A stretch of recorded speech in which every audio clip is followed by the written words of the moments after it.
Haleluya. Salam berkat sukacita buat Bapak Ibu saudaraku sekalian. Dan senang bisa menjumpai kembali Bapak Ibu saudaraku sekalian. Doa saya biarlah gairah hidup, keindahan hidup, semangat hidup akan terus melekat kuat di dalam setiap diri kita. Sehingga tatkala kita bangun pagi, kita dalam posisi yang siap untuk bekerja, siap untuk berkarya, siap untuk berinovasi, siap untuk menggapai cita-cita. Bagi adik-adik muda yang sedang studi, saya berdoa agar supaya studinya cepat tercapai walaupun mungkin hanya lewat Zoom, karena memang keadaan saat ini belum memenuhi syarat untuk tatap muka, maka belajar kita adalah di rumah melalui Zoom, sebuah media elektronik yang begitu baik, begitu canggih buat kita tentunya.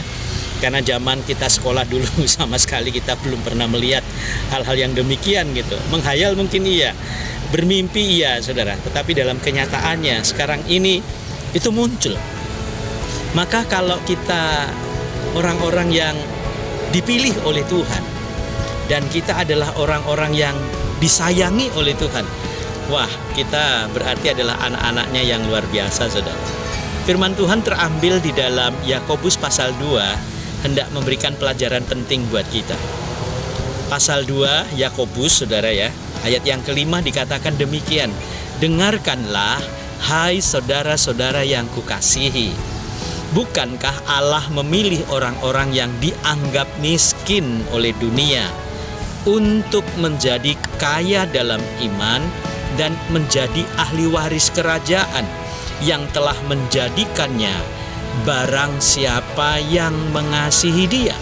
Jadi kepada siapapun kita, janji itu diberikan oleh Tuhan buat kita.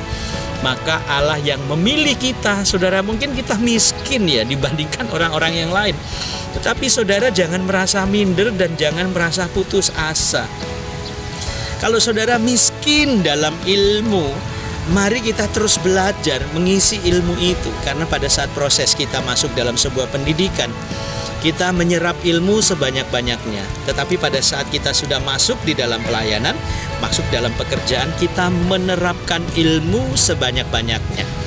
Dan dari sini itu adalah sesuatu hal yang biasa dan itu adalah sesuatu hal yang wajar.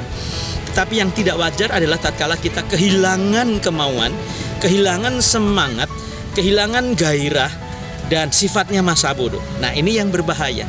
Dan akhirnya hidupnya bukan tambah baik, tapi makin miskin, makin terpuruk, saudara. Dan kalau begitu salah siapa?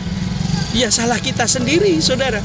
Karena kita hanya berputus asa, kita hanya menghayal, kita hanya bermimpi. Buat apa, saudara? Sikap-sikap seperti itu mendukakan hati Tuhan. Kalau kita tahu melakukan yang baik tetapi kita tidak lakukan, firman Tuhan juga memberikan peringatan, berdosa kita di hadapan Tuhan.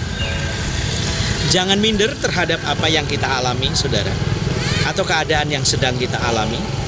Walaupun mungkin orang lain mencap kita miskin, tidak apa-apa, kita terus berkarya, terus memacu diri, dan terus belajar. Dan yang ketiga, saudaraku sekalian, jangan kecewa tatkala Allah sedang memproses kita untuk masuk di dalam pendidikannya Allah, pendidikannya Tuhan, yaitu agar supaya kita makin berhikmat, makin cerdas. Walaupun itu adalah sebuah proses, tetapi jalani saja, saudara. Pasti proses itu juga akan selesai dengan sendirinya. Yang penting di sini adalah sebuah ketaatan kita kepada Tuhan. Nah, kalau kita sampai bisa menggapai itu, saudara akan senang. Yang senang adalah kita, saudara, dan bukan Tuhan. Kalau Tuhan adalah pribadi yang sempurna ya saudara, yang tidak ada di dalam diri kita. Tetapi percayalah, yakinlah bahwa saudara bukan orang-orang miskin dan tidak ditetapkan oleh menjadi miskin, karena kemiskinan itu bisa kita robah. Sukses buat saudara dan Tuhan Yesus memberkati. Haleluya.